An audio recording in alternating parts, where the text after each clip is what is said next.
Hey, what's going on, everybody? It's Rich Perez welcoming you back into another weekly dose of the rundown.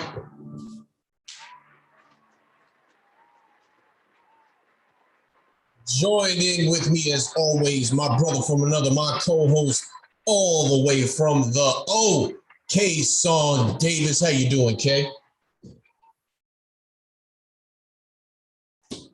It's been pretty good, man. Can't complain. Can't complain. When you're watching other people's kids, it can get tiresome, but it has its rewards.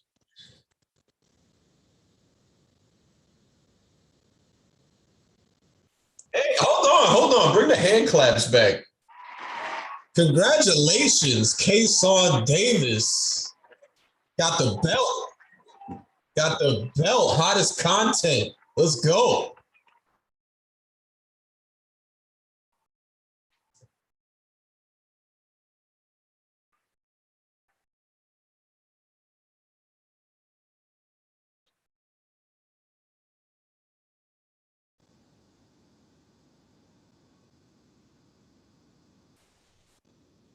A great, fantastic post game interview, by the way. Yes, absolutely. Love it. Love it. Love it. So a lot of things happened this week in the football world. So the Giants go out and get a win against the Raiders, and you might say, "Well, Rich, you should be encouraged. They got a much needed win. Team looked very good," and I'm sitting here telling you, no, I am not encouraged by the Giants win. I'm happy that they won. It's nice when your team wins, but I sit here today telling you I have always thought that the Raiders all season were pretenders. Then throw on top of that they're dealing with issues with things coming out about the coach. The coach resigns. Then tragic events happen with wide receiver Henry Ruggs. He's cut from the team because of some reckless endangerment things that he did. They cut another player from the team. 2 first-round picks get cut right going into this game. And so you add that onto the fact that I already thought they were pretenders. The Giants defense is good. They're back to playing how they were playing last year, and that's the saving grace, and I love it. But the offense still isn't fantastic. Daniel Jones, Danny Dimes only threw about 189 yards. Snooze fest. And when you're a franchise quarterback, not to say that you're supposed to be like this super godly talent. I'm not asking you to be Patrick Mahomes or Aaron Rodgers. But from time to time, you can put the team on your shoulders and get those much needed wins. Like, that's what Eli Manning was. Eli Manning was never like this all-time great quarterback. I think of him as a great quarterback, but he was never an all-time great quarterback. But what made Eli great, and this is why I compare Joe Burrow to him now, is he always stayed composed, number one. And then when you needed him to get those late game drives that put you in those positions to win, he was able to do it for you.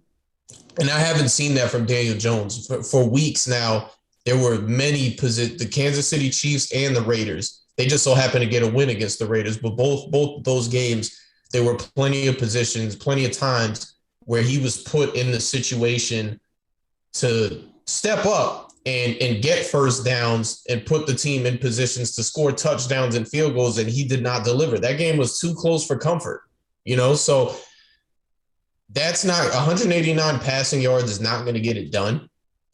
I've said multiple times now he's got no excuses on offense, and I'm just not sold. Oh, by the way, the Giants cut their a very high draft pick, Sam Beal cornerback that Dave Gettleman drafted. They cut him after about 2 years. Just another failed mid-tier draft pick by Dave Gettleman that just did not work out. And it's just another sign that this guy's got to go. Yeah, man, we've been saying this for a while, man. At this point, it's kind of just like a beating a dead horse. And shout out to you, Tim, because you were right. My mic actually was not on, but my mic is on now. So yeah, there's that. All over the place. uh, yeah, but we've been saying that for a while now. We've been saying he had to go. He should have maybe been gone a couple seasons ago. So at this point, it's too long. So it's like I said, it's beating the dead horse, Dave. We said it on this podcast, so I know everyone has said it enough that he just needs to go. My bad. I'm having a cough attack. Well, there's a lot going on here today. A lot is going on. A lot is going on tonight, man. It's a very, very weird time to be on the rundown. And some random person is calling my phone. Okay. Anyway, so yeah, like I said, he needs to go, and it's a lot of people to blame there. I don't really have too much on the Giants. I don't know if you do. On the no, I think we know where we're at this point in the season. We know kind of what needs to be changed, this and that. It's obviously not our year again, so get ready for the draft or whatever, and hope some changes come. Is Zach Wilson in jeopardy here? Second overall pick in this past draft, struggled a little bit throughout the season. He gets hurt. Mike White comes in and starts, lights things up against the Cincinnati Bengals. Mike White gets hurt the next week. Josh Johnson, 36-year-old quarterback, comes in. He actually throws about 300-something yards in that offense as well.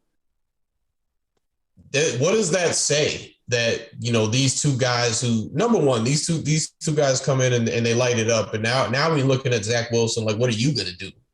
Because we didn't even know these two guys could do this. That's number one. And then number two, the Jets traded for Joe Flacco. So where's the malpractice there that you traded a 6th-round pick for Joe Flacco? Meanwhile, you have 2 quality backup quarterbacks already. I don't think it says anything right now. Obviously, he's a rookie quarterback, and you know how I feel. Sometimes you need some time to learn a couple things. So I think Zach Wilson will be all right. I think he should deserve another couple of years before we really crucify him or anything. I mean, I guess this shows that it's maybe not the offense. It's maybe he is struggling a little bit, but he is a rookie quarterback, so you should expect him to maybe struggle a little bit. So I think there were some questions about it. What did he come out of BYU? Yeah, BYU quarterback. Playing at a smaller conference when it comes to football.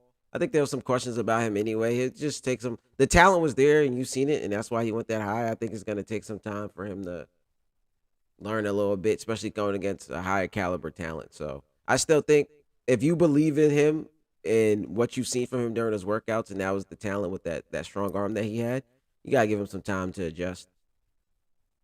Right. Couple other things in there.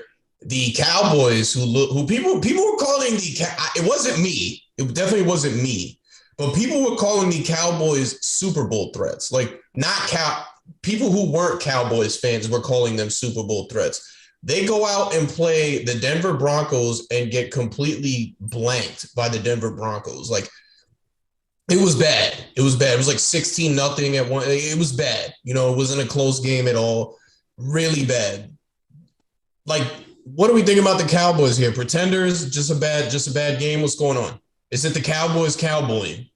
I think it could be the Cowboys cowboying, but it also could just be a bad game. So who knows? Every team in every sport ever, you can have a bad game or two. So that happens. You just don't want to make it a consistent thing. So maybe it's a bad game. Yes, they were in Super Bowl contention, and people thought they were Super Bowl contenders. And you don't want to lose games like that, but it happens. Sometimes you need it to knock you back straight, and sometimes it may lead into a downward spiral. You just hope it doesn't lead into a downward spiral. I think the talent's still there, and they've been playing really well.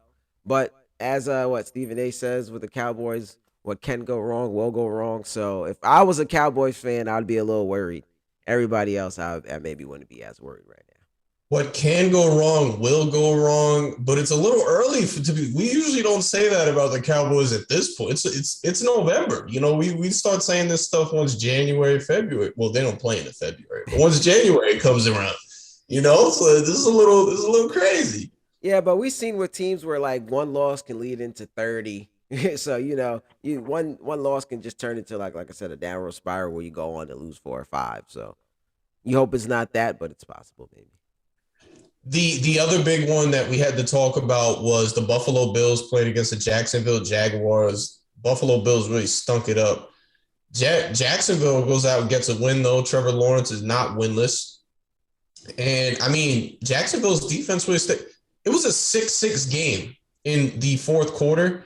Josh Allen sacked Josh Allen. Josh Allen intercepted Josh Allen.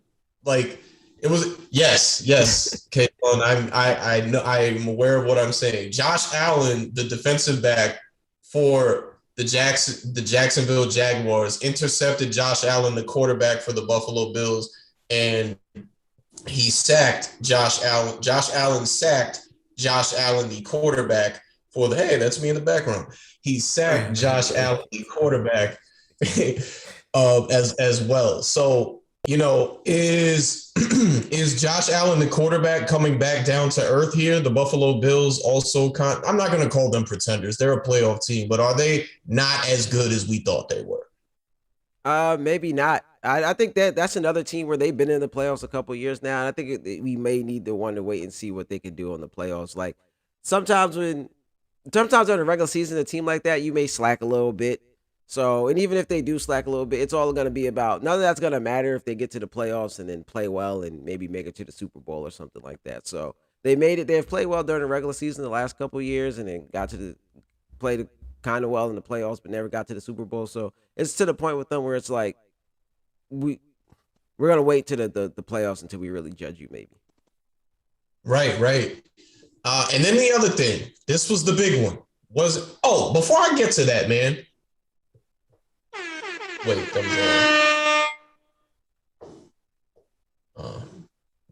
okay. I'll drop a bomb instead. Why am I dropping a bomb? The Lamar Jackson train keeps rolling. Lamar Jackson will outthrow your quarterback and outrun your running back. You guys said he couldn't come back from big leads. He's done it, 3-4 times this season alone? He should win MVP. There's some people disrespecting him with other quarterbacks' names in there. Lamar Jackson should win MVP. The Ravens go as he goes. Odell Beckham Jr. just declared waivers after getting released by the Cleveland Browns. That's a whole nother thing we need to talk about. If I'm the Ravens, I'm trying to get all over that if I can. I know Odell said, we're going all over the place with this. Odell said his number one priority is to get to the Packers, but so far he has had talks with the Saints, the Patriots, and the Kansas City Chiefs. Number one, Lamar Jackson, just keep shutting it down, man. Keep shutting you haters down. Keep shutting you down, man. That was an amazing performance by him. And by the way, he still isn't signed long-term by the Baltimore Ravens yet. Did you see that video clip of Fat Joe? Yesterday's price is not today's price. Yesterday's price is not today's price. The longer they wait to get that deal done, the more expensive he is. He's already worth just as much as Josh Allen, the quarterback. I have to keep saying that. Josh Allen, the quarterback from the Buffalo Bills, is right now. And playoff win, Super Bowl appearance, dare I say? Like, get the Brinks trucks out now. Yeah, I agree. They're going to have to pay him. So, yeah, I agree with mostly what you said. There's not really much to say there. They're playing well. I think that's another team where it's like, we have to wait and see what they do in the playoffs. He got his first win last year in the playoffs, but now can he take it? You got that first one, you got the monkey off your back, but now can we see you take him to the Super Bowl? So that's where we're kind of waiting to see there, and that's what a lot of people are going to talk about. That monkey of finally getting a win is off your back. We seen you win a regular season MVP already. You'll probably get it again this year. To Stephen A's point, now it's time to get it done. We want to see you get it done. Hold on. I'm tired of Stephen A coming at us. The hate Stephen A gives Lamar Jackson is the equivalent to Skip Bayless and LeBron James, and I am sick and tired of it. He had the asinine statement today. I'm using the SAT words now. The asinine statement to say we've seen moments where he struggled. We talking about when he's talking about MVP. Okay, so this year, tell me the moment. What are you talking about? You get paid all these bucks? What are you talking about? This is just hate, man. And I'm tired of it. Like, a blind man can see Lamar Jackson's the MVP of this league right now. Tom Brady is not playing lights out better than Lamar Jackson. Lamar Jackson's doing it with less. Tom Brady's got all-star caliber wide receivers and tight ends he's throwing to. Like, no, stop it. Fact. Sorry, I cut you. No, like I said, I don't really have too much to say about that. It's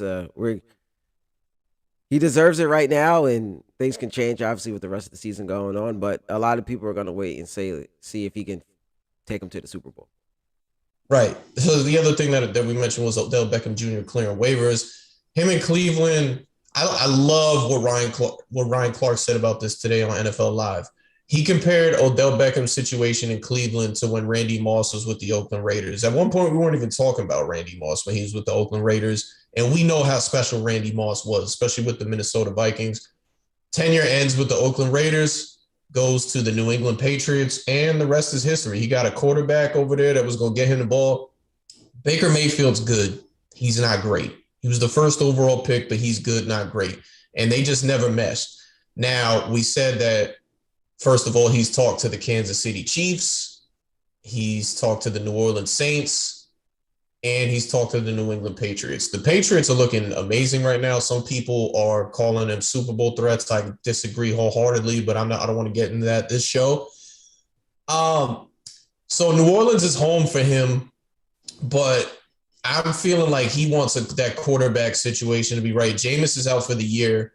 I don't think he wants Taysom Hill or Trevor Siemian throwing him the ball. So I think that New Orleans is out of the question. Not that they're a bad team, but he wants the best situation possible. I don't think it's going to be there. Kansas City could definitely use his help for sure. We talk about that offense being broken a lot, and we're going to get into Kansas City too when my man Tim calls in. But let's finish this point before we get to that.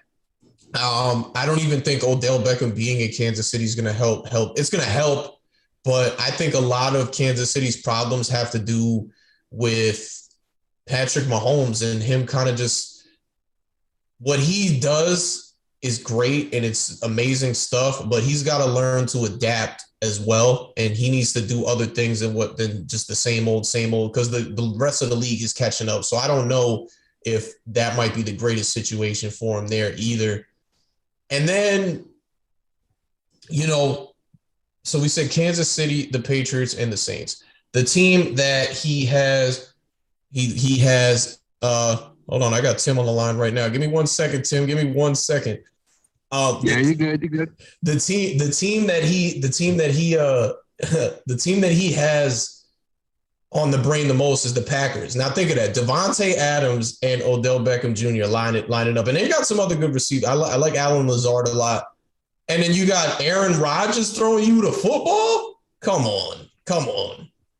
What you say to that, Kate? I think that's a play where, like you said, he wants to go somewhere where he has a quarterback who's going to get him the ball. If you think about, he dealt with Baker Mayfield and how that turned out, and then he came from the Giants where Eli Manning was kind of on his last leg. So you go from those situations, you're kind of like, man, I'm going to the best. So he's like, I'm just going to go to the Packers and not have to worry about none of that. So he's looking at it like all my quarterback issues are in the past from now on. At least I definitely think it's the Packers too. Let's actually see if he can catch balls in the end zone in Lambeau Field this time around, though. That is a shot, by the way, as a lonely Giants fan. Yeah. So, gotta kick it to my man Tim. Tim, what is going on? You gotta backtrack real quick right there. That was just a heavy shot. Because, man, I will never forget the hurt from that game. I was watching Robert in the end zone twice. It's lonely. Yeah. It's lonely on these parts, Tim. It's been very lonely. Lonely's not even a word. It's pain. It's just pain. Even though this week is a little less pain, but it's still pain. Just knowing that we're not going to make the playoffs, knowing that we're not going to make the Super Bowl at least within the next 2 or maybe even 3 seasons, knowing that we got a horrible manager that needs to be gone by the time the season is done, because it does nothing but contributed picks and just overall shitty trades. I am beyond upset and over this team, but at the same time, it was nice to see them, beat Oakland. Well, I'm sorry, Vegas. Yeah, it's okay. I mess up with the whole Oakland Vegas thing too. They're still the Oakland Raiders. So we got no matter what, it can't. yeah, It can't exactly, be it's Oakland. exactly. So we had to have you calling because you had a very very spicy take last week, like habanero style. The Kansas City Chiefs won't make the playoffs, so they got two wins in a row. They did beat They'll be barely lucky if they make the wild card. Put it to you that way, because with his division, with the way the Chargers look, and then as well as the rest of the NFL, I'm sorry if Patrick Mahomes doesn't get his shit together for the rest of the season, and if Mr. Tyreek Hill and Mr. Kelsey don't learn how to actually catch the ball and stay consistent and not just have hot games this season compared to being last year where they were easily getting about anywhere between 90 to 100 yards and at least a touchdown or two per game. And that sorry sack of a offensive line is just letting Mahomes down.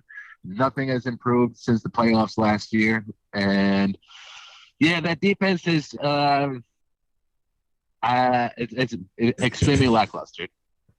So what are we saying here? Because like when I watched that game, I looked at it as I was looking at it. Is the good Packers defense, or is this just the Chiefs offense as we know it? You had Jordan.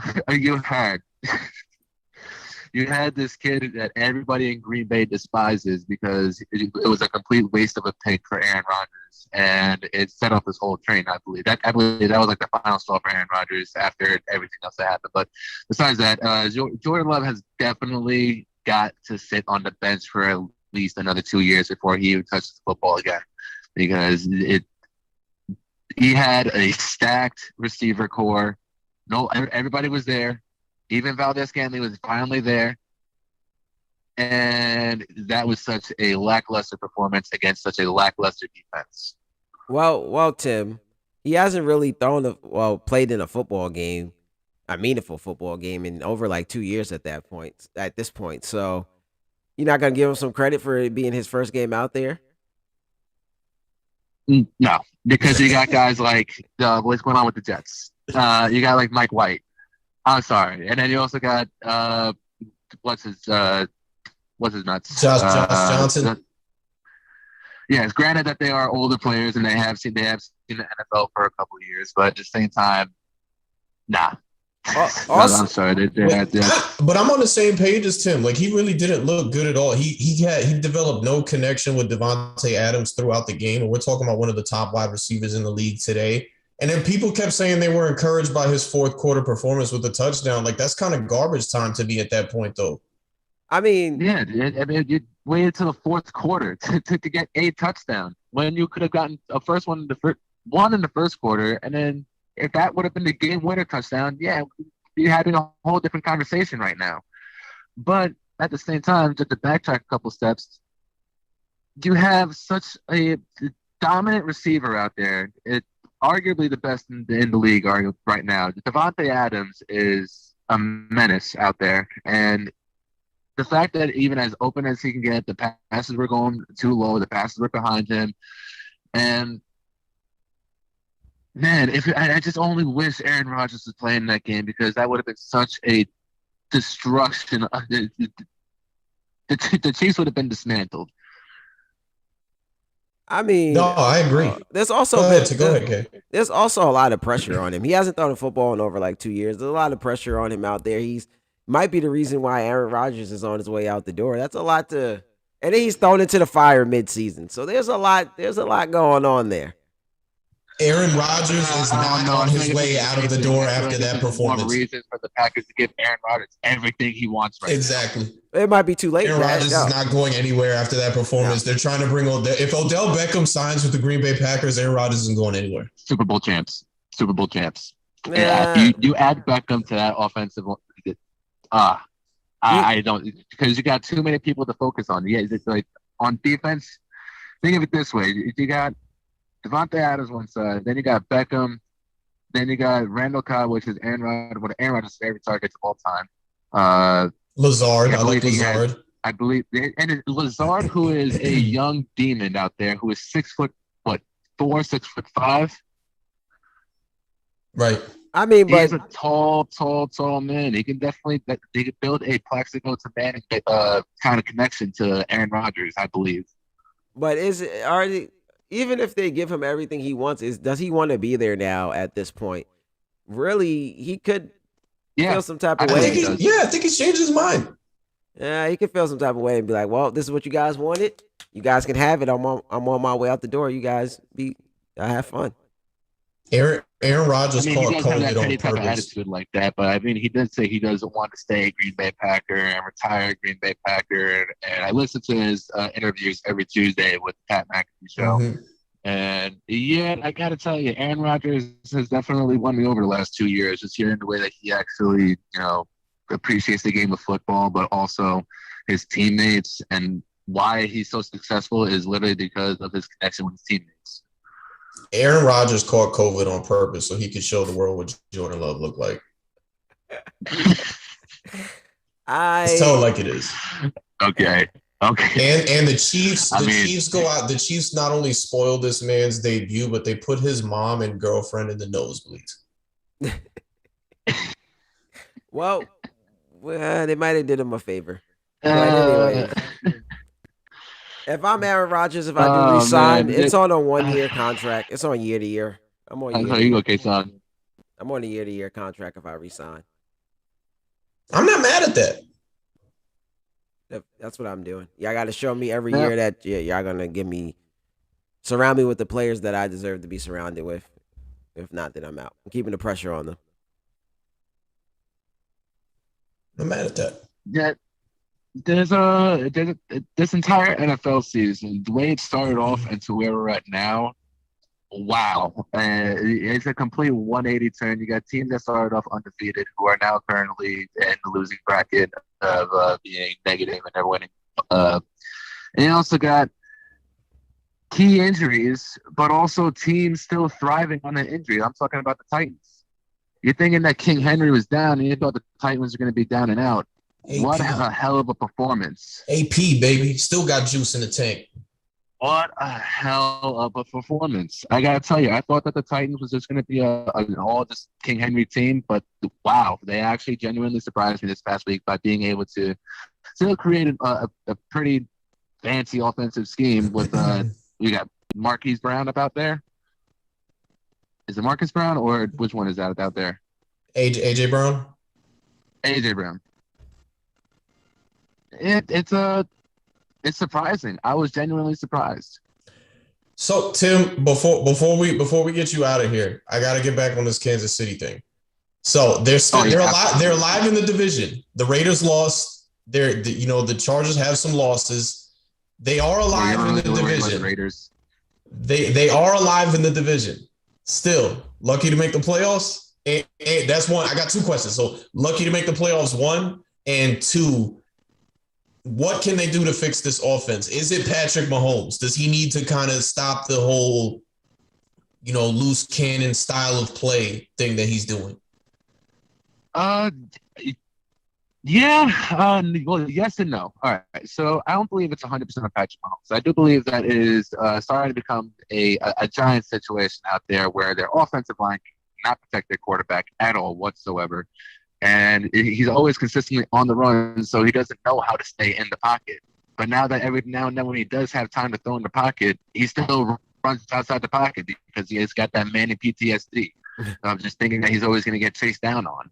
Now, on the defensive side, if they actually, if their pass rush can not cause penalties, but also at the same time be successful, and the backfield clean up their damn act. And the other thing was, oh my God, Hardman needs to hold on to the ball.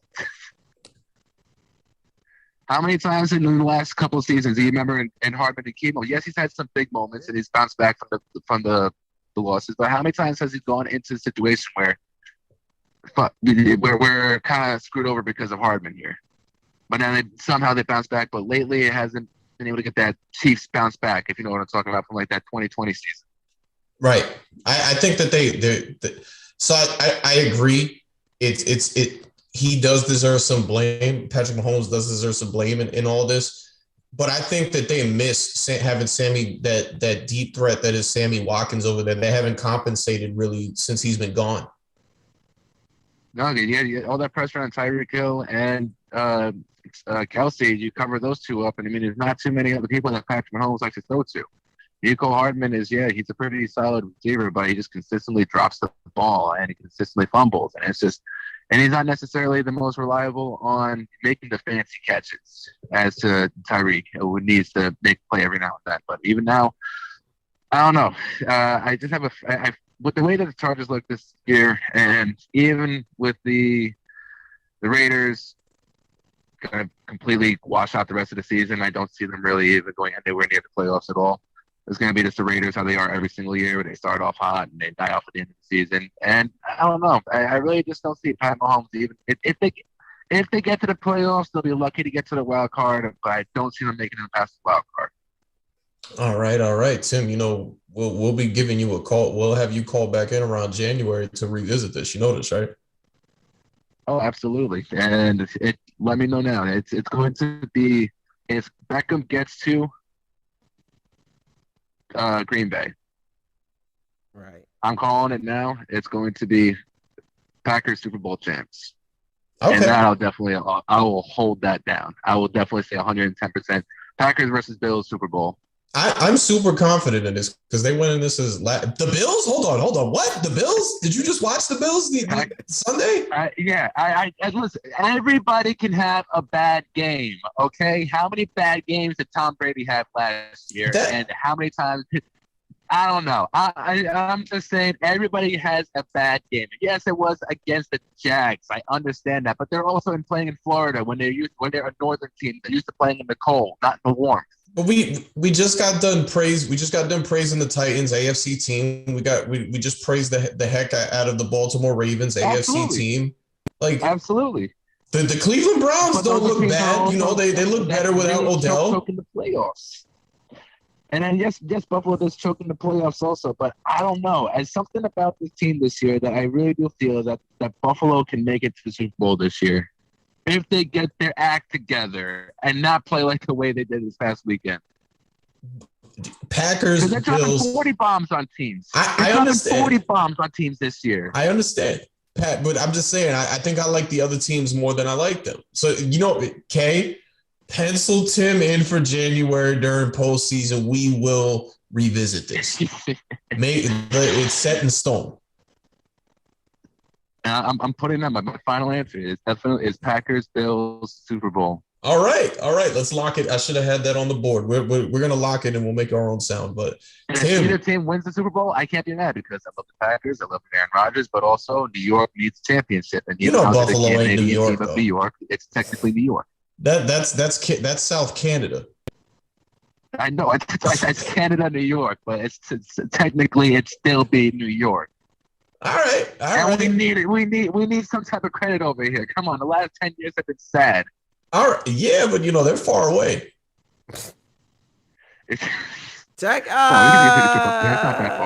Technically, they're the only team that really plays in New York. Okay, you guys are on some other stuff right now. We'll revisit this again. The other ones are in Jersey. Not wrong though. They're in Jersey. They play in New Jersey. Literally, when you drive to MetLife, MetLife is literally on the border of New York and New Jersey. And when they won the Super Bowl, where was the parade? Was it in New York or was it in New Jersey? Where does their zip code say that they play at? Where does their zip code say that they play at? It's on the border. It's like, okay, we're all from Brentwood. The kids that went to West live in Bayshore, but they graduated from Brentwood High School. You know what I mean? Like they're Brentwood kids. I guess. I mean that was a very good point. But they play in Jersey. Tim, I want to thank you for coming on, man. We got to do this again. Nah, never a problem. You guys let me know. I'm always down to talk football and fights. Give me a call. Definitely. That was Tim Welsh. Make sure you guys check him out. His podcast. Tim, you still there? Yeah, I'm still here. Can you plug that podcast for us? Follow me at Tall Tales. It's TALLTALEZ, Tall Tales. Podcast is coming back up by the end of the year. Just been way too busy between personal training and a nutritional gig that I got a lot of clients right now. But now I'm starting to slow it down a little bit, so I'm gonna have a little more time to record a couple episodes. And hey, I might have you guys back on soon so we can talk about some sports. Love it, love it. That is Tim Welsh joining the rundown. Make sure you guys follow him, like that podcast, and we will be talking to him again soon.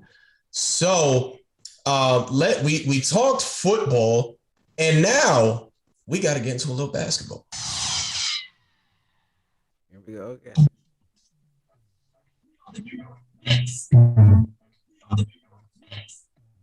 We are the New York Knicks. Go New York, go New York, go! Go New York, go New York, go! Say go New York, go New York, go! Go New York, go New York, go! Go New York, go New York, go. We had to start with this one because Kayson is feeling a couple of regrets from his take. I say you shouldn't feel that way. They did just beat the defending champ Milwaukee Bucks. They did beat Philly yesterday. They got Milwaukee back in the Garden, and Milwaukee is coming in on a back-to-back. There are some injuries going on. We do have a special guest. He's not in right now yet, but he should be calling any minute now. But, you know, while we wait for him, Kay, they're still winning some games. You know what he's seeing from the Knicks? The Bucks game was pretty impressive, but are the Bucks still missing Brook Lopez and Drew Holiday? Oh, here he is. Hold on. My man, 50 grand. Another Knicks super fan has called in the building, member of the 8-time national champ Penn State Nittany Lions. My younger brother, Tony Negron, is in the rundown. How's it going? Oh, yeah. Doing good. Welcome, Tony. Congrats on can you hear me? Yeah, you good. Congrats on your success in making it to Penn State. Can you hear us? You good? Yeah, I can hear you. Okay. So yeah, man, we talking Knicks. What's going on? You guys couldn't defend home court. What's going on? Crazy right now. We're playing down to the competition right now. I don't know what's going on, but we definitely got to get it together. I know KK, he's feeling himself because he's a big Knicks slander guy, so he's feeling it right now. I wouldn't say Knicks slander. I would say more of a realist. That's crazy. So, how you feeling about that? I haven't really gotten to talk to you about this new look Knicks. You got the hometown kid Kemba Walker back in. Derrick Rose looking like sixth man of the year. RJ Barrett we talked about continuously growing 35 piece a couple games ago. He's averaging about 18. This the most improved player. I'm calling it. Okay, most improved player. Okay, what you think of that?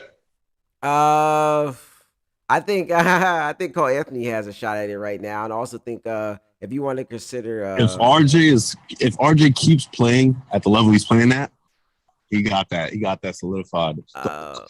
Ja Morant, I think Ja Morant deserves a shot in there. Ja Morant can't be most improved. He is balling. He's balling, but he's at a status in his career where I would kind of be disappointed to see him win most improved. He got to shoot for like MVPs now. I feel you, but I seen people putting him in there for most improved.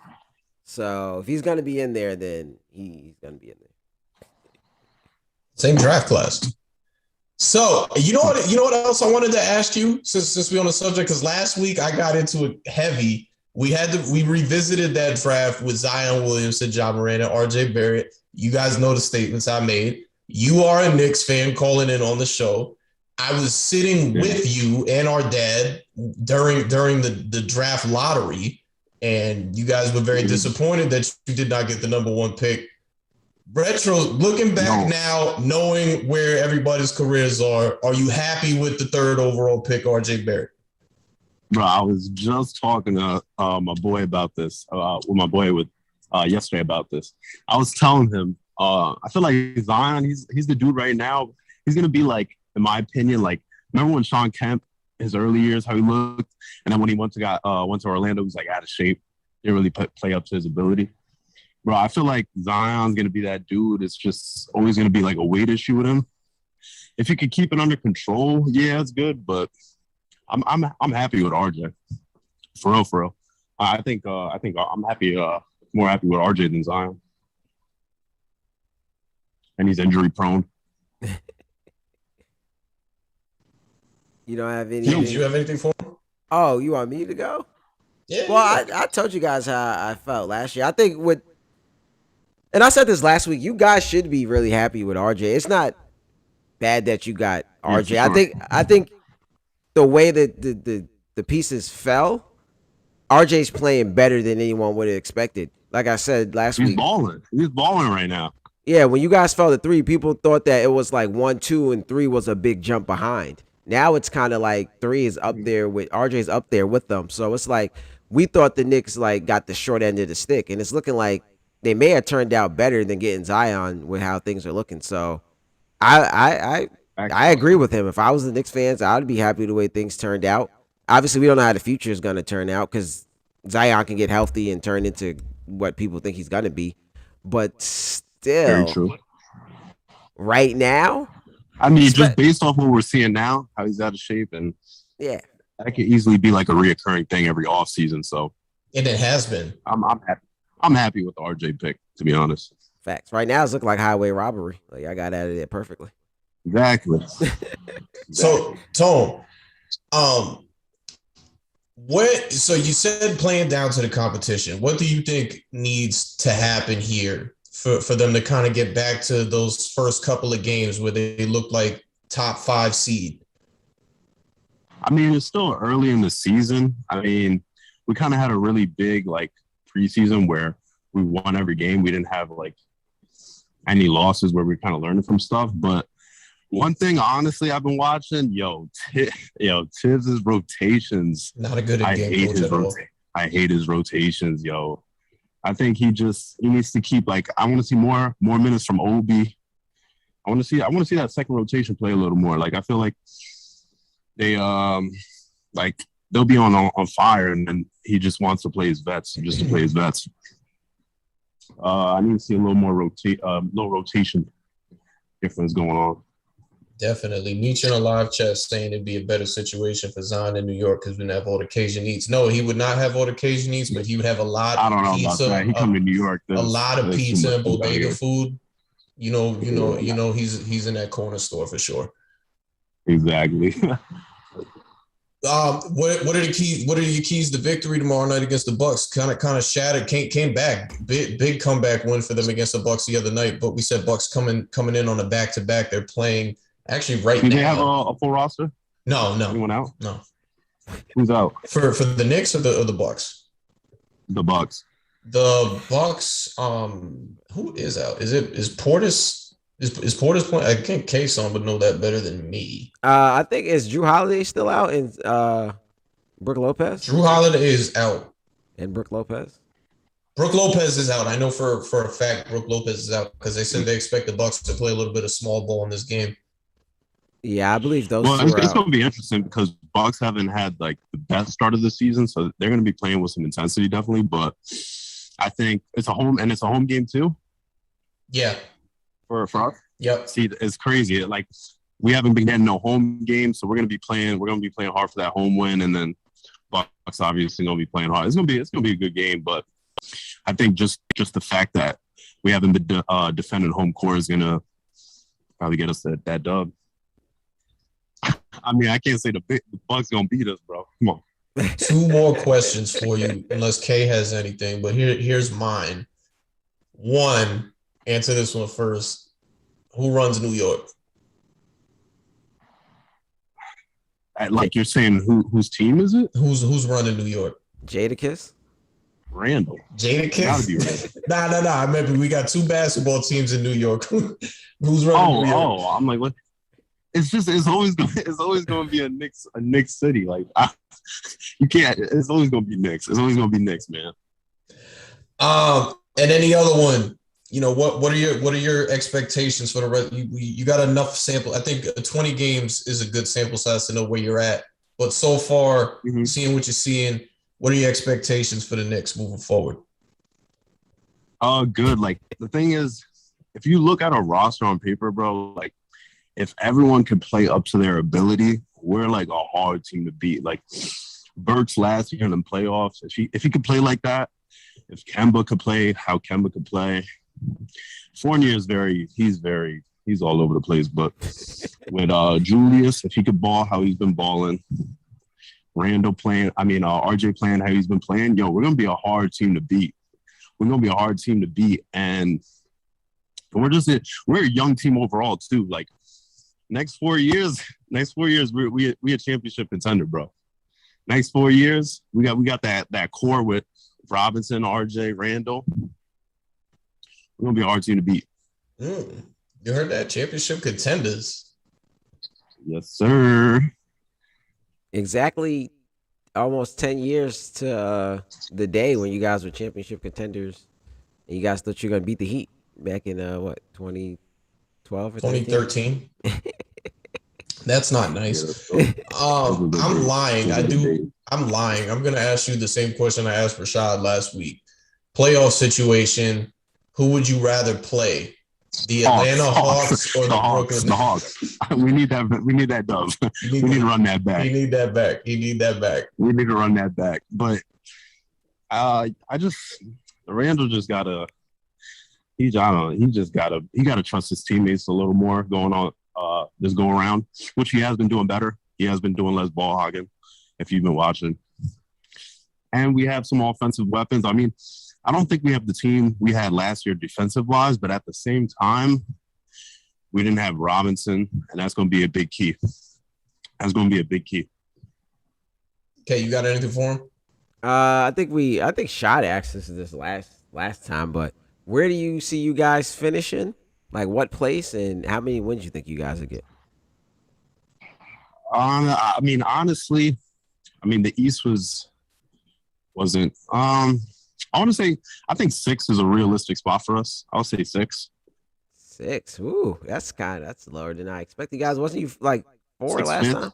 5th, 6. So who would you say is gonna be above y'all?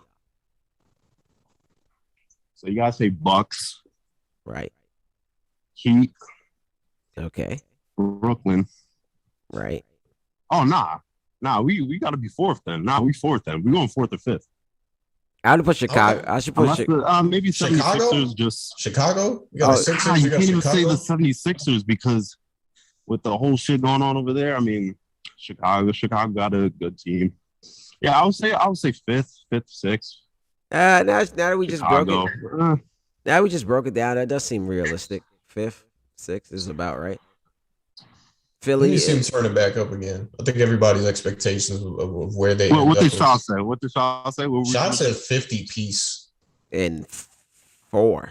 Top 4 seed. He said 50 piece top 4 seed. It's very possible. We are not playing well right now, and we're 8-4. I don't think we're playing that well right now, so it's possible. Yeah. All right. Okay. You got something else for him? Or? Nah. I think that's right. I think 4, 5. Philly, Chicago. Y'all should be in there with Philly and Chicago, depending on what happens with Ben. That's a whole other thing. Hey, Tone, you got anything for us before you get out of here? No, I'm about to get this workout in right now. I'm in the room right now getting this work. Throw a like in for your boys. Subscribe. Tony 99 Negron. That's what I like to hear. Getting a workout in. Love it. Love you, man. Yeah, for sure. I'll see you, boys. Appreciate you pulling up. Peace. So that was my younger bro, Tony 99 Negron, in the building, getting a workout in. I love it. YP Meach, is it fair to say the East is better right now? Yes. I think the tides have turned in the night, and this is an argument. Whoa. Better than what? We need you to clear it up first. Better than what? Like better than the West? Better than the West. Now let me get to my point, and then I'll let you get to it. So I believe that the tides are turning because in the 90s, the argument we always go to, why did Jordan go 6 for 6? Because the competition he had to face in the East was always a lot tougher than what he had to deal with once he got to the finals. And then we go years later, the West reigned supreme. It was a gauntlet to get through the West for years. Things in the West and the teams in the West are very very good. Very good. But it's starting to calm down. You got high caliber players making their way to the East, and the young talent that's in the East just seems overall like they're better than what's in the West. Because if you talk about a lot of teams that you're going to bring up, like Portland is not the same. You know what I mean? Like what's serious, like if we break it down, you know, through each team, like who's really got the depth right now? For between which teams? Between East and West. All right. West. Okay, so tell me why. Because I'm looking at Milwaukee, championship contenders, Brooklyn, championship contenders, Philly, I don't really know what's going on with them. The Heat got the best record in the East. They're coming off a finals appearance 2 years ago. They're looking like they're back where they need to belong. The Kyle Lowry acquisition is looking great. They're in it. You know what I mean? And then you got a bunch of deep teams after that. And then in the West, like Golden State, all right, they look really good right now. The Lakers are shaky right now, man. The Lakers are shaky. I don't think Phoenix is really a championship contender like that. Even though I didn't even think they were the second best team in the league. I think they were fortunate to make the finals with, you know, the things that they controlled what they could control. There were a lot of injuries that happened in the playoffs last year. So, like, what teams are you looking at in the West where you could say they got the firepower like the East got right now? Are you taking? Let's see. Okay, so we're going to say the real contenders in the East right now. All right, Brooklyn, Miami, Philly, I don't know. Nah. So then from there, Chicago, New York, blah, blah, blah. You skipped over Milwaukee. Oh, Milwaukee. Like, Milwaukee, too, is kind of like, are they going to get as lucky as they did last year? Look, they've always been in the conversation the last couple of years. You still got one of the best players in the league in Giannis. They got a nice roster together. I'm putting them up there still. The roster low-key got worse. Losing PJ Tucker low-key made them worse. That was a big loss. And he went to Miami. Are you taking Phoenix or are you taking, let's say, Philly? Is it Phoenix or Philly? Which one are you taking? I can't. I feel like that's a little bit of a hard question to answer right now. What's going on in Philly? Actually, I got a different question. Let me put it this way. If you were owner of an NBA team right now, which conference would you rather be in for a better chance for you to make it to the finals? The West. That's crazy. I'd rather be in. I'm telling you, I really don't think as highly of the Lakers as I did coming into the season. I'm looking at Golden State as a super threat. And then I think after, I don't know, I kind of think it's fair game after that. Phoenix, the Clippers aren't even a top 8 team right now. A series against, I'd rather play a series and take my chances against Chicago, Philly, New York, Washington, Toronto. Washington looks great right now. I'd rather take my chances against them. This is what I mean about like the tides turning. Because it isn't just championship contenders either.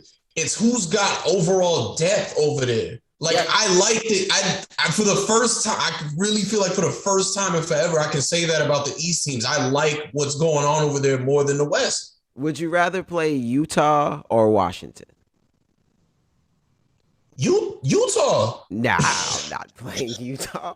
What? No way. I'm playing Washington. I'm taking my chances against Washington. I'm taking my chances against the Knicks. I'd rather play the Knicks than Phoenix. I'd rather play the Knicks than going to Dallas.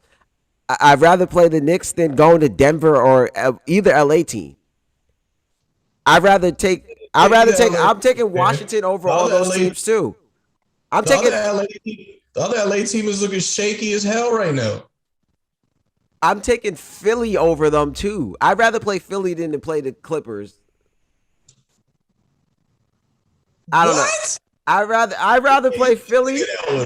Because Philly, no one knows what's going on in Philly. Really, you can double Embiid in the playoff series and really mess their whole offense up. Without Ben, that's kind of like, The Clippers have Tyronn Lue. They got PG. You saw what they were able to do even without Kawhi last year in the playoff series. And then you expect maybe Kawhi to be back come playoff time, maybe not. But still, they're kind of like I think I would have a better game plan for Philly than LA because you never know with Tyronn Lue, and you kind of never know with Paul George.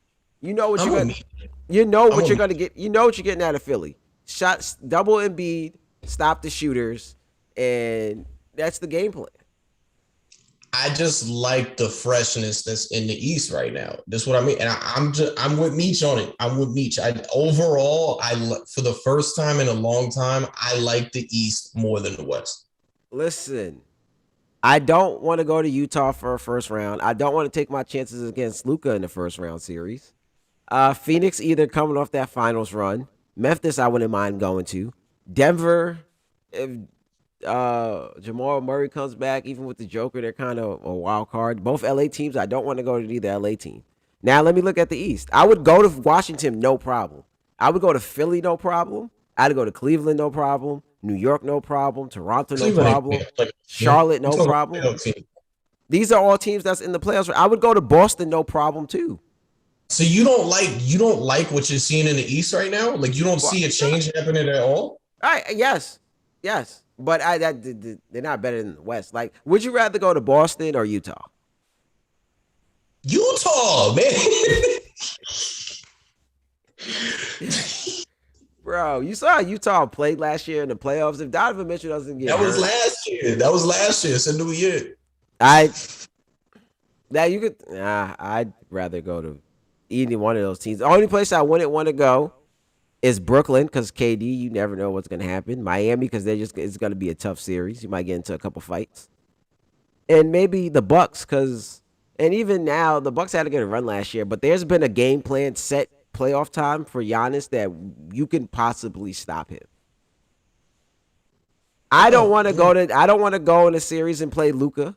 Like I wouldn't mind it. Like I'm not scared of them, but if I had an option, it's such of a wild card that we have more of a chance to lose from like Luka taking over than Julius Randle taking over. I'd rather go to the Garden. I'm gonna be honest. I'm still not the biggest believer in Luka as a playoff player because I haven't seen. No. Listen. Because I haven't seen. I'm talking about as a winner. Can you rely on Luka to win you a championship? Because I'm gonna use your argument. He's that Harden thing. Where he's really not this big passer that we're talking about. Like he does too much.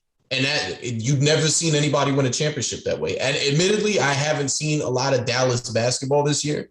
But if he's still playing the same way he was playing the last 2 years, I'll take my chances against them because that's not winning basketball over there. That ain't a formula to win a championship. They almost scared the Clippers 2 seasons in a row. You don't want to take your chances against them. That's the Clippers. Come on. What? Kawhi was on both of those teams. No problem. Yeah, Kawhi didn't play that whole series last year. Yeah, he did. He got hurt. He got hurt in the Utah series. Okay, maybe you're right. He didn't play the conference finals. It's still the Clippers. No. Luka. Even Meach just said it. He would rather play the Mavs than play Chicago. No, I'd rather play Chicago. You brought this up last week. You can take Lonzo Ball out the game. You could take Lonzo out the game. Oh, Vooch would possibly be a problem. And LaVine's gonna be a problem. LaVine's never been to the playoffs before, so it's possible. What? But you got LaVine who's gonna be a problem, and you got DeRozan over there still. I forgot about Vucevic. All right, maybe. All right, Chicago would be. I may rather go to Dallas. Because they got one superstar. It's possible you can slow him down. But because Vooch, you can give the it's a 50-50. It's 50-50. Yo, they got Frank Ntilikina over there now, son. Jesus Christ. 50 it's 50-50 to me now. But you've seen what Dallas was able to do. Chicago, the thing about going to Chicago right now is that we don't know what they'll look like in the playoff series. So it's more up in the air. I guess we know what Dallas can do. Dallas could possibly run you. They can go to LA and win 2 games. Okay. Let's again, like we just said in the last segment, let's let this one marinate and then revisit it soon. Fair? I think that's fair. Yeah, fair. I'm just saying, if I owned a team in the Eastern Conference, I'd rather be there and take my chances against any of those teams than be in the West and have to play any of those guys because their stars are liable to knock you out. Speaking of, you brought up two specific teams, the Denver Nuggets and the Miami Heat. Crazy incident went down on the court yesterday. And I'm glad I'm talking to you to break it down, because I feel like you can probably break it down a lot better than I can. They're saying that Markieff Morris, had a dirty play, and then Joker just reacted to it with something way worse. I saw Markieff Morris foul him. You could call it a hard foul. Didn't really see anything dirty about it. And I thought what Jokic did was like way over the line. First, Markieff Morris is walking away, and then he just, I don't know, that was bad. Especially when you're the MVP of the league, that was bad. And now we've got to talk about suspensions like that. He's going to be out. To me, he's got to be out a while. I'm gonna say a while. He's gonna be out multiple games. I think it's some frustration. I think it's a frustration on the foul. Obviously, the Morris twins are, I don't want to say bullies, but they try to bully people. So, Belly over there. Yeah, I just don't think that. I think it's frustration on the fact that even when you think about the way last season ended for them, and then coming into this season without having Jamal Murray, I think that puts more pressure on the Joker over there. And they haven't started that great, and I think Michael Porter Jr. is out now, so that's even more pressure on Joker. I think it's just frustration from everything that's been going on with the team and their season, and I think from there he got hit a little hard and took it out maybe the wrong way. Yeah, I mean, speaking of the whole frustration thing, and Michael Porter Jr. being out, it's a back situation. This is why he went as low as he did, for this specific reason, because you can't play around when it comes to a back. And that was nobody ever questioned his talent. And look, just what, 3 years later, it's rearing its ugly head again. But I mean, they go. Did you see anything dirty about what Markieff Morris did though? I didn't. It was a hard foul, but I didn't see anything dirty about it. Same, I would say it's a hard foul. That's why I say I think it's more than just the foul. I think the foul, obviously, he felt some type of way about it, but I think they were winning though. Like they won that game. That was weird. That was weird about it too. That's why I said I think it's more than just the foul. The foul was obviously hard and maybe uncalled for, but I think he had more frustration with other things that were going on. This hasn't been that tough of a season for him, but with no Jamal Murray, Porter goes down. Season probably hasn't started as great as they wanted to. They got swept last year. Taking a little frustration out. Right.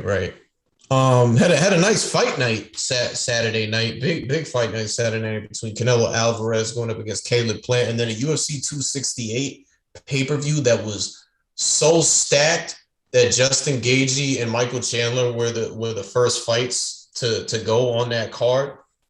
Got another guest that's supposed to be. Oh, look at that, man, calling in just in time. My man Anthony Hernandez, boxing savant, MMA savant, in the building. We're talking fight night from Saturday. I want to get into the Caleb Plant Canelo fight first, brother. You, for some odd reason, went against Canelo Alvarez. Break it down for me. What up, guys? Well, for Plant, I thought he's a bigger fighter, and he had the boxing skills that I thought he was able to beat Canelo, but come to realize Canelo's just a different fighter now, man. He's evolved so much after that Mayweather fight. Like his defense is different now. He's just overall pound for pound the best. Pound for pound the best. I think so.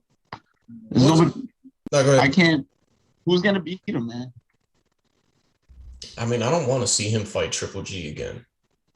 I really don't want to see that again.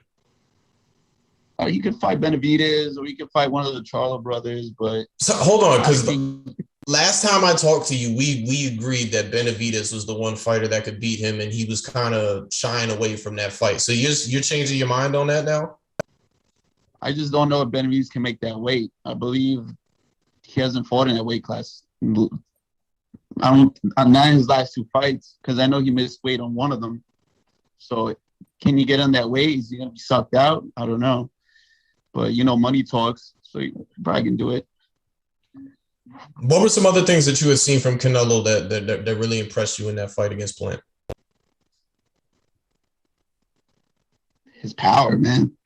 He got power. Like, he can hit hard. It's funny how when he fights a lot of fighters, you would think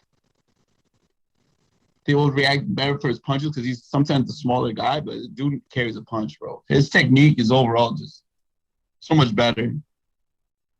Okay, you got anything? No, but Meech said that Dave is the only person that could beat him. Yeah, and that's something that me and Anna talked about in the past. I still feel that way, but he definitely impressed me in that Caleb Plant fight for sure. Well, I do have a question. I thought they would go more for the distance, but bro, that hook, man. No, he didn't want to uppercut a hook, one of those two, but so devastating. So that 268 card we said was so stacked that Justin Gaethje and Michael Chandler were the first ones to go. I said that I still think Ortega Volkanovski is winning fight of the year, but that fight has to go in that category of fight of the year. They need to do a rematch, 5 rounds this time. Are you cool? Are you cool with Gaethje getting a title shot right away again after that fight? Yeah, I definitely think that was a contender fight right there. Next guy fights either Poirier or whoever wins in that fight. But yeah, I think he deserves it. It'll be a good fight. But I would like to see that rematch again too. This time 5 rounds, because 3 rounds definitely wasn't enough. How about those shots though? Like, because Kay, did you get to watch that at all? No, I actually missed the fight. But those guys were taking like monstrous shots that would knock anybody out. And I mean, Chandler did get dropped, but like those two were just like gladiators, man. Man, it's crazy, man. That fight was madness from the get-go. Then I guess the other one that I wanted to really get into, Frankie Edgar. And it's crazy because the thing that we kept talking about, or that they kept talking about on the broadcast when it came to Frankie Edgar, was he still felt like he had a lot in the tank. He wasn't even ready to talk retirement. And I feel like for most of that fight, that looked true. Like, he looked pretty good to me, and then just let it slip away at the end. What were some things that you took away from that fight? The only thing I could say about Frankie Edgar right now, besides overall the fight, that I believe he just came back from a hip surgery in April. So how long did he really have time to recover? That's a major surgery for everybody. Right. Can you give me any other like things like that you saw in that at all? Were you impressed with Marlon Vera at all? Huh? Were you impressed with Marlon Vera at all in that fight? Yeah, Marlon Vera is good, man. He's definitely top 10 fighter. Frankie Edgar is getting older, and he's just seeing the light of the tunnel. He's almost at his end. I don't think he has it anymore. Marlon Vera definitely has it. He's a good fighter too. And then Zhang and Thug Rose coming away with another win. How'd you feel about that fight? I thought it was pretty close. But Rose she's overall a better fighter. Her feints were definitely tricking her. All those kicks too. I believe Zane got a couple takedowns on her, but it's fine because she's a really good jiu-jitsu fighter too. But I think they're gonna probably scrap it out again. That was a close fight, in my opinion. I was gonna ask you, where do you think Rose Namajunas goes from here? I mean, she got who's the other contenders? Esparza and the other chick. I mean, he'll give her a good fight. Give me a second. That seems Rodriguez. Yeah. I mean, that definitely could be Marina Rodriguez. She's the one. I think she could give her a good fight. That girl got really good hands too, as well. Her fight IQ is really good too. I think that's like the tough fight for her. besides Zhang again, you know. So then we had the main event, my man, very similar to, you was swinging and missing Saturday night, cannot lie, very similar to the Canelo Plant fight. We had the rematch, Kamaru Usman going up against Colby Covington.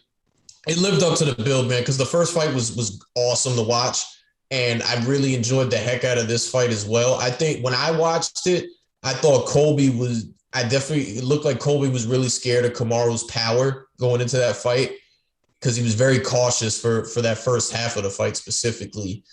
And then, Kamaru did some things that were questionable to me too as well. Like he was a little sloppy when he was loading up to take those big shots.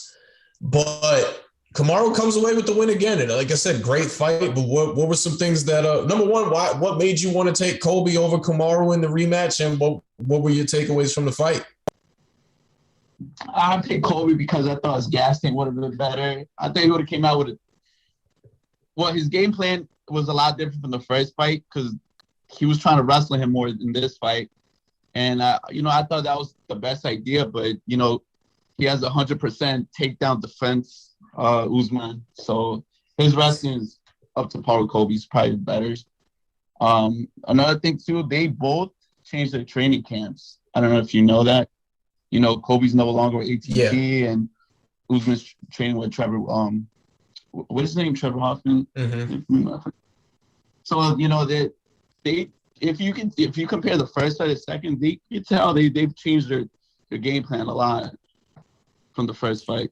But Usman just, I think he believes in his power more, and he honestly, he dominated the first 2 rounds, and I think he just let himself kind of let Kobe end the fight. I feel like he could have dominated a lot better too.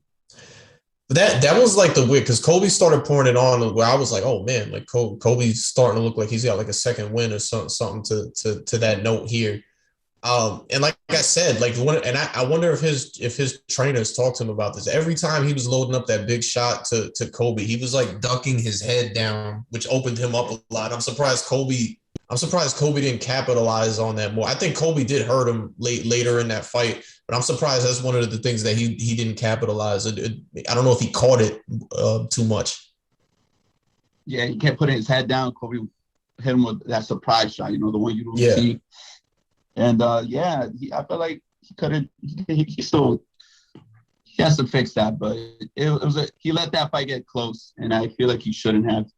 And it's a big difference too. In Kobe's game plan was just to wrestle more, and I think Usman's he's gonna be the best welterweight behind GSP. I was just about to ask you that. Where does he? Because you're a GSP fan too. Where does he stack up all time now?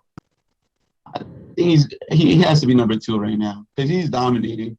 And I feel like he needs to get a rest, man. This guy's been fighting everybody in that weight class.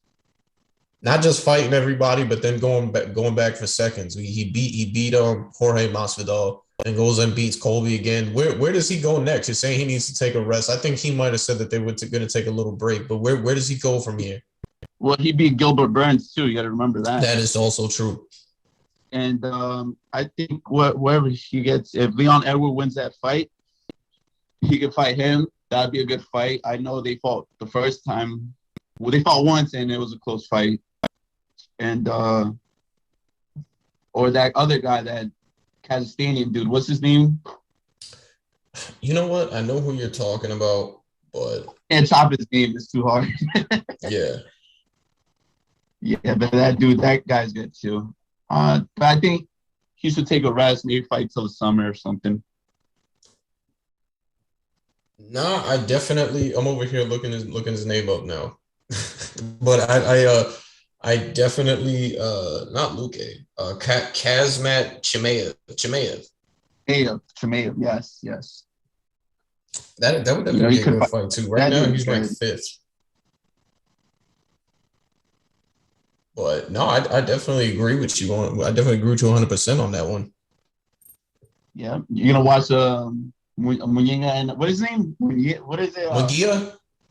Munguia and Gabriel Rosado too. That's gonna be a good fight. It's gonna be interesting, I'm gonna stream that one. We do have Sean Porter. Kay can definitely get some questions for you on this one. We got Sean Porter finally getting that mandatory. What are we expecting in that fight? It's gonna be a tough fight, but I like Terrence Crawford a lot. I feel like his IQ is perfect. His style of fight is perfect to be Sean Porter. Okay. I actually agree with him, to be honest. I think it'll be an interesting fight. I don't know if I have too much to say about that right now. I think I kind of agree with him. Well, we saw Porter Spence, and Porter, and that's what Sean Porter does. He's gonna make it an all-out war for you. He made it an all. He that was the toughest fight Errol Spence had fought in his career. Definitely dug deep and passed the test. Well, are there any like things you're expecting in this fight? Like, are we gonna see scares? Is Terrence Crawford gonna see scares in this fight? I don't think so. I think Terrence Crawford knows how to fight a lot of styles similar to Mayweather and Spence and Canelo, those guys. He's definitely up there, top tier, and like I feel like that fight's gonna fight out perfect for him. Sean Porter is a kind of one-dimensional fighter, just comes forward and he's gonna hit you hard, regardless. Do we get the Crawford Spence fight?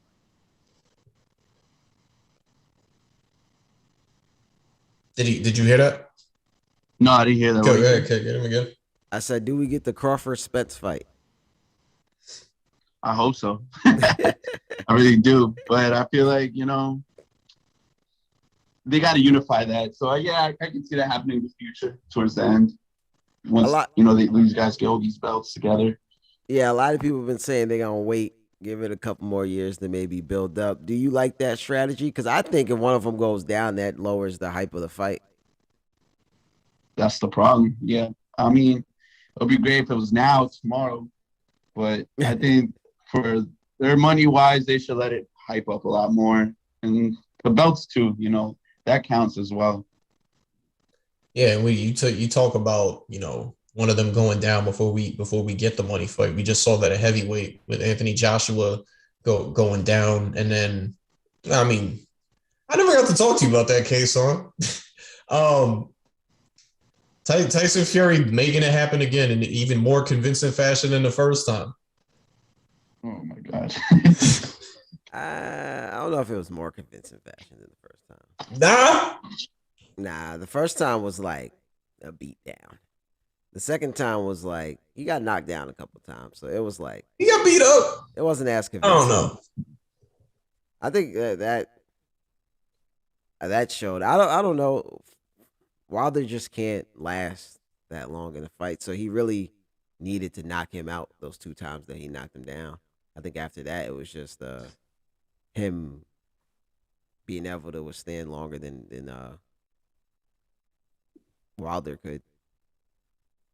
Well, Anthony Joshua has he invoked the rematch clause. I think he's going to lose again, to be honest with you. I think him and Wilder are on that same par of more athlete and power than they are skill-wise. What do you say to that, Ant? I highly agree. They're very athletic guys, a lot of power, but, Tyson Fury is a boxer. He's a fighter. He's a science guy.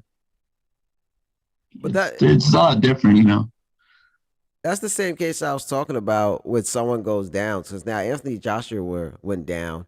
Is that fight with him and Fury as exciting now as it would have been? So I think that could end up being the same case with Crawford and Spence.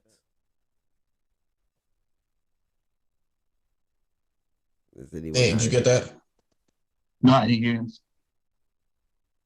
I said that I don't think that Anthony Joshua versus Tyson Fury fight is as exciting now because one of them went down, and that's kind of like what I was saying before, taking that risk. If like one of them goes down, are people going to be as excited to see it? So I think that's the risk that Crawford and Spence face if they wait. Yeah, I would agree too. But you know what? I would still watch the fight. Styles makes fights, and Anthony Joshua, I think he's a little bit more of a crispier fighter than the Fury. I mean, not Fury, than Wilder. Sorry. And I feel like, you know, as long as they're relevant, if they're not getting knocked out bad, then I will still watch the fights. I think the fight that we need to see at heavyweight now is Fury and Usyk. What do you say to that? I highly agree. Well, how do you see that one Fight to going? make. How do you see that one going? That's tough, but I got Fury. I think Fury will beat him. He's just more experienced, you know. He knows how to move. He moves. It's weird, man. He moves like a lightweight at a heavyweight frame, you know. Where have you ever seen that? So who Can't say I have. is Fury like the top of the class now? Is there anywhere for him to fight? Is that it? What's up? What's next for Fury? Fury's he's a cash cow heavyweight, you know. Everybody's gonna want to fight him now. But is there someone He's an undefeated guy too. Excuse me. Is there someone he would want to fight? Is there anyone that he should be looking at for his next fight? What was that? I said, is there anyone he should be looking at for his next fight? Like, should he want to take a fight? Like, or who should he be looking at for a next fight? Or is he just gonna wait and see how things play out? I think he should wait and see how things play out. You know, let the other heavyweights hype up their name. You know, that's the only way they're gonna do it. I mean, he could fight Joshua too, or Usman, whatever. But I think he should let some of these other guys fight each other first, and then see where it goes from there. So I guess looking into the future a little bit, who may be someone that he would fight? Like, whose name may be coming up that we should be looking at? Like, okay, maybe he'll be next up to fight him.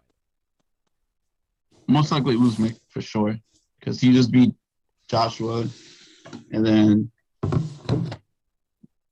he could fight Andy Ruiz too. Even though Andy Ruiz didn't look so good in his last fight, but it's definitely Usman. He should fight him. Get that unification. Did you guys see this from Meech in the chat? If Bud makes it a dogfight, yes, it'll be tough. It all depends on Bud's strategy. WBA blocks Spence Ugas, so Spence wants winner of Bud Porter next. Wow. Let's do it. I hope so. Yeah. Are they both on? No, Crawford's on Top Rank. So then, yeah, we get the cross pay-per-view here. I love me my ESPN Plus, man. I'm not sure if Crawford's still on Top Rank. You would know better than me. Yeah, I believe him and Bob Arum had a dispute because he wanted that Pacquiao fight before anything. Okay. So yeah, it will expire in October 2021. It looks like, but we'll see. Meech said next time y'all talk fighting, y'all got to get him up here. I'm down. Just please don't bring up any more Doc Rivers. I don't want to have that conversation again. Nah, he's talking strictly combat sports. But I'm down. There you got Tim. Tim's pretty big. Maybe we can make it a whole powwow, man. We'll definitely see what happens on that one. Definitely. Did you have anything else for him, Kay? Nah, that was it, man. I appreciate you pulling up, bro. Haven't heard from you in a while. Hope you're doing well. Thank you, and congratulations too, brother. I appreciate it. All right. I got a question. No, go ahead. Heat or Lakers? The Heat. Tomorrow. The Heat. Oh, tomorrow night? The Heat. The Heat. Right, Unbiased opinion. The Heat. Yeah, the Heat. I thought we were talking about like. Good, man. I thought we were talking about if they make it to the finals. Fired up. Super fired up. It's good talking to you, man. I can't wait to pull up on you next month. Be ready. Okay, brother. Appreciate you. For sure. That was my man, Ant, 50 grand, Ant Hernandez on the check-in. We definitely got to do a big one with the fight stuff. That was a nice show though, man. How you feel about that, Kay? If we do see Tim's in the comments right now saying next UFC card is stacked, we gotta do a 3-way call-in. If we do that, I say we make it a video chat. Everyone video chat in. Everyone just come on here. Because a 3-way call would be too much. You know how like some 3-way calls, someone sounds lower than the other one. Yeah. It's definitely got to be a video chat. We could make a whole segment out of that one. We might have to make it a whole episode if we're gonna get him, Tim. I don't know if Ant wants to come back up. I'm sure Ant will. That'd have to be a whole episode. So we can get that done if everyone's with it. No holds barred. No holds barred. Good show. Good show today, man. Yeah. Anything else we're looking forward to this week? I don't even know. I got a lot going on, man. I don't know.